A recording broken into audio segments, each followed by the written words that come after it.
So for people who are of my age, you will have memory of A.J.P. Taylor, the historian, who, without a single note or an autocue, would simply address the camera and talk with extraordinary intelligence and fluency about, let's say, the origins of the Second World War. I am not A.J.P. Taylor. I am just going to read this.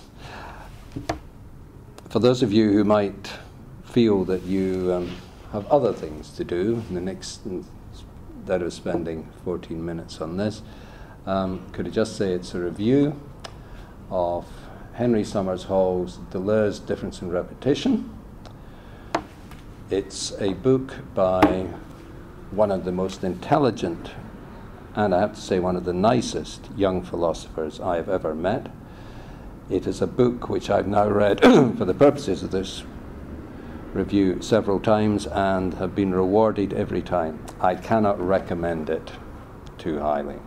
So, as I say, that's the gist of this, but this is the review.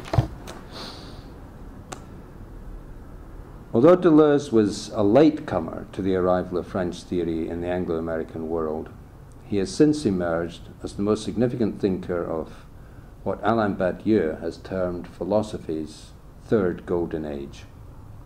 It's now apparent that he was the most important thinker outside the natural sciences in the late 20th century. That said, the full measure of his political genius has yet to be taken. And crucially, the implications of his break with philosophies of identity and representation fully explored, which is why works like this wonderful book by Henry Sommers Hall are of such moment. If a doxa or church is not to form around Deleuzianism, and how he would have hated that, then we need to read Deleuze as he read Scotus, Spinoza, Leibniz, Hume, Nietzsche, Bergson, and, less obviously, but importantly, Sartre. But that will only be possible if our understanding of Deleuze is as profound as his of his precursors and intercessors. For that reason, we need guides as informed and insightful as that provided by Sommers Hall. For example, the temptation in reading Difference and Repetition is to search for and fasten upon a guiding thread. For example, to conceive the line of argument as basically a development of the reading of Nietzsche in Nietzsche and Philosophy with a Bergsonian twist. On this account, everything is produced by the differences between unequal, disparate, and heterogeneous forces, where, as Deleuze puts it, every phenomenon refers to an inequality by which it is conditioned, and where everything which happens and everything which appears is correlated with orders of difference. As difference makes for disequilibrium, it constitutes a problem inexorably pressing towards a resolution. Hence, everything which emerges is by way of being a solution to a problem. Each differentiation is a local integration or a local solution. However, every solution can only be provisional, for if difference as a process of differentiation has the first word, it also has the last. The Bergsonian twist is that while the problem is virtual, the solutions are actual, and the nature of the problem is not to be gleaned from its solution. The actual does not resemble the virtual. Qualities in extension do not mirror the quantitative differences which constitute the intensive. It's the great merit of Sommers Hall to have no truck with such casual, broad brush approaches. He would immediately insist that, as always with Deleuze, matters are far more complex. Deleuze, fully aware of the risk of lazy caricature, is at pains to create concepts which cannot be consigned to the prevailing forms of categorical thought. Hence, against the simplicities of the earlier account, Deleuze, as Sommers Hall explains, insists that differences do not produce individuals in any simple fashion. Rather, there is a fourfold process. The process by which intensity generates extensity is governed by a fourfold structure which Deleuze describes as differentiation with a T, individuation, dramatization, and then differentiation with a C. A process Summers Hall usefully explicates with the example of lightning. Here, a difference in electrical potential between the cloud and the ground, individuation, leads to a process of equalization of charge, differentiation, along a path of least resistance, dramatization, leading to the visible phenomenon, differentiation, that time with a C. As this rejoinder indicates, for Summers Hall, Deleuze is first and foremost a philosopher. His element is argument, not rhetoric. Summers Hall's achievement is to take the reader through Deleuze's rigorous and intricate arguments with extraordinary clarity and a formidable command of the philosophical background. One of the major problems for many readers of Deleuze and Repetition is the extent to which Deleuze assumes a daunting knowledge not only of the philosophical tradition, but of mathematics and the hard sciences. Few of us are at home in all of these areas, but fortunately for the uninitiated, Summers Hall is. Unerringly, he distills the relevant aspects of figures as diverse as Lucretius and Lenin, Rosenberg and Russell. Let's take his book, given that it is a reader's guide, as it takes difference and repetition, chapter by chapter. Let's start, therefore, with the introduction, in which Summers Hall identifies the project of the book as Deleuze's proposal of a concept of difference which goes beyond received wisdom. On the accepted view, we have two choices: either following Leibniz to take all difference to be conceptual, or following Kant, and in particular his argument apropos incongruent counterparts, to accept that there are non-conceptual differences resistant to further philosophical investigation. As Summers Hall incisively brings out, Deleuze, far from taking this as the final word, inquires into what these accounts presuppose but fail to consider, namely the intensive differences productive of the identifiable differences which populate the given. Right, that's the introduction, chapter 1. For the most part, the tradition is concentrated on the difference between given entities rather than the process of differentiation which gives rise to such entities. In quasi-Hegelian fashion, it is considered difference to be a matter of contrastive identifications. This is this because it is not that, and paid little attention to the process of genesis. It has failed to ask, how are the givens which we distinguish given in the first place? The first chapter of Difference and Repetition tells the story of this failure. It's an extremely complex story, turning in the opposition between Aristotle and Hegel on the one hand, and the proponents of equivocity, Duns Scotus, Spinoza, and Nietzsche on the other. The logic of the argumentation is as demanding as it is rigorous. Fortunately for the reader, Summers Hall is more than equal to the task of explication. Indeed, it's hard to see how his account could be better. His explanations of the univocal nature of intensive difference and the relationship of sedentary and nomadic distributions to Deleuze's reading of Nietzsche's doctrine of the eternal return are as insightful as they are assured. Chapter 2. Chapter 2 is the most discussed and debated section of the book, not least because writers have seen the accounts of time, habit, and memory, drawn from Hume, Bergson, and Nietzsche, as harbingers of Deleuze's later work on, most notably, cinema. As always, Summers Hall's approach could not be more sure-footed, and courageously, he does not neglect the often ignored latter part of the chapter, where Deleuze dips his toe in psychoanalytic waters to emerge with an innovative reading of Freud's Beyond the Pleasure principle. He correctly identifies Deleuze's principal interlocutor as Kant. As just about everybody knows, Kant's thesis in the first critique is that the flux of the manifold is transformed into the coherent world of phenomenal reality by active syntheses. As these syntheses transform flux into the experience of determinate unified object, their operation presupposes a subject. For Kant, as Summers Hall succinctly puts it, the subject makes the object possible, and vice versa. While fully accepting the existence of the active syntheses, Deleuze argues that we need an account of the constitution of the subject through processes of passive synthesis. At this juncture, many commentators become fixated on the Bergsonian cast of the second synthesis. It is one of the merits of Summers Hall's reading that he identifies the key precursor, as in all of Deleuze's work prior to the period of co-authorship, as being Nietzsche. The chapter builds towards a reading of the eternal return as a sub-representational, intensive process productive of the novel, the new.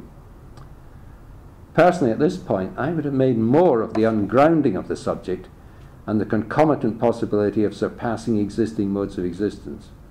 But Summers Hall, like the majority of writers on the syntheses, concentrates on the autosynthetic nature of time and focuses discussion of the third synthesis on the famous empty form of time.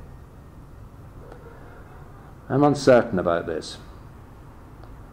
Surely the second half of the chapter, that is the section on Freud, alerts us to the fact that the focus is elsewhere, namely on the human as at once constituted, constitutive, and surpassable.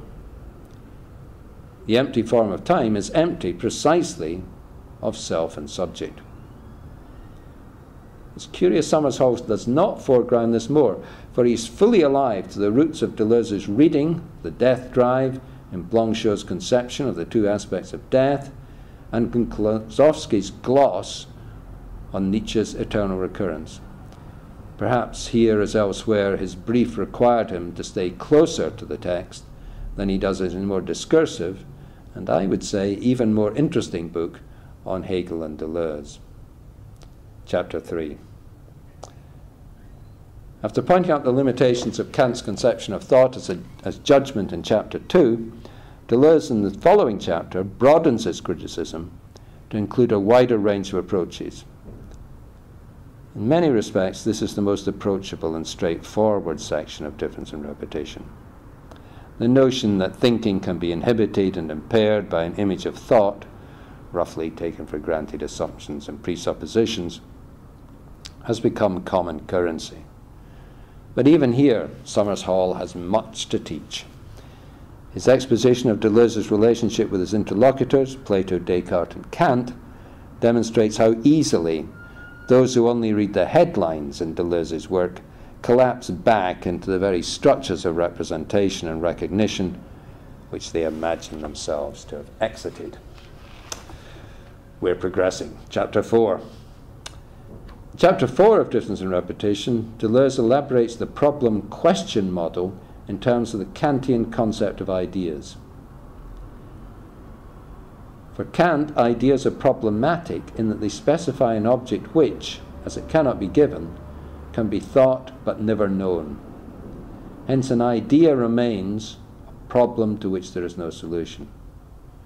Deleuze, in characteristic fashion, takes up and recasts this notion for his own purposes.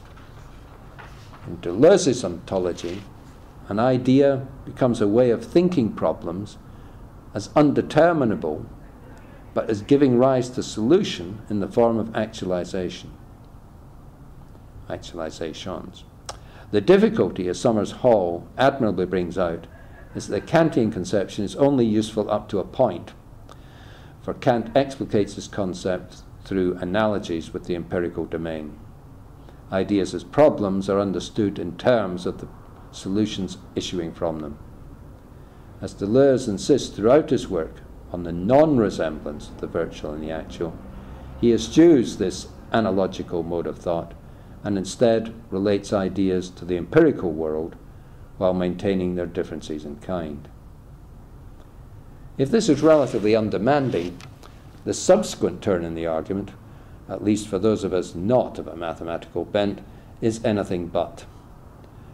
To develop an account of the productivity of difference in the form of relationality, Deleuze draws on the calculus, and to further complicate matters, creatively takes up not only Leibniz, but later alternative theorizations. Obviously, readers not entirely comfortable with the various theories of the calculus will want a guide who is as clear as he is conversant with this challenging branch of mathematics. They need look no further than Somers Hall, in whose exposition even the most forbiddingly difficult features become both accessible and, in my case at least, intriguing. Chapter 5, we're almost finished. Chapter 5 considers intensive difference. As difference is that by which the given is given, it is ultimately uncancelable and consequently inimical to any conception of energy in terms of thermodynamics. Here, Somers Hall has recourse to the once influential work of Manuel de Landa, but in his invariably sure-footed way, avoids the pitfalls highlighted by Alberto Toscano. Instead of becoming mired in the findings of a particular scientific field, he focuses on the unequal in itself and the concomitant affirmation of difference.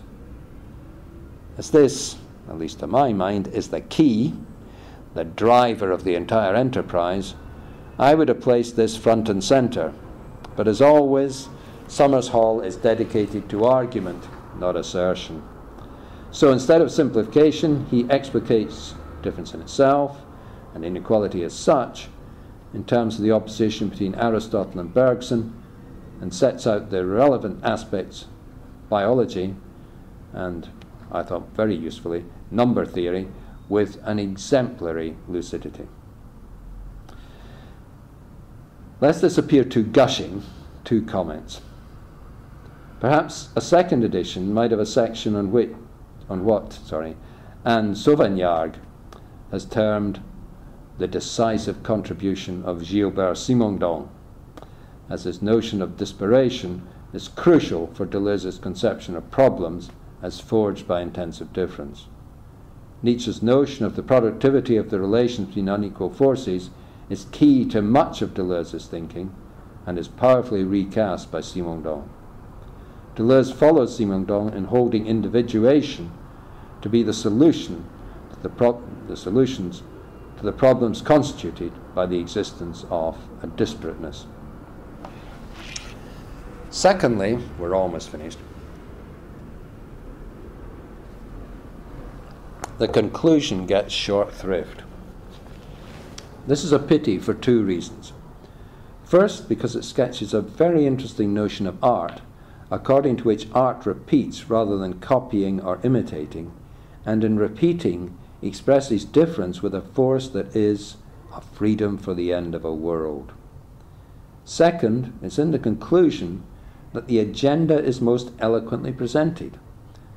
The affirmation, the capacity of difference to unground every identity, the modes of subjectivity concomitant with the world of representation. The groundlessness from which everything comes holds sway. New, more vital modes of existence are possible. For, beyond the I fractured by the abstract line, and the passive self produced by the groundlessness which it contemplates, there is a world of impersonal individuations and pre-individual singularities. The world of one, or they, where we encounter the final face of Dionysus. To conclude, towards the end of his life, Derrida remarked that he had not yet begun to read Plato. Similarly, all too many of those who have perused Deleuze have yet to read him. In that task, for them, as for all serious Deleuze scholars, Somers Hall's outstanding book will be of inestimable assistance and value. Thank you.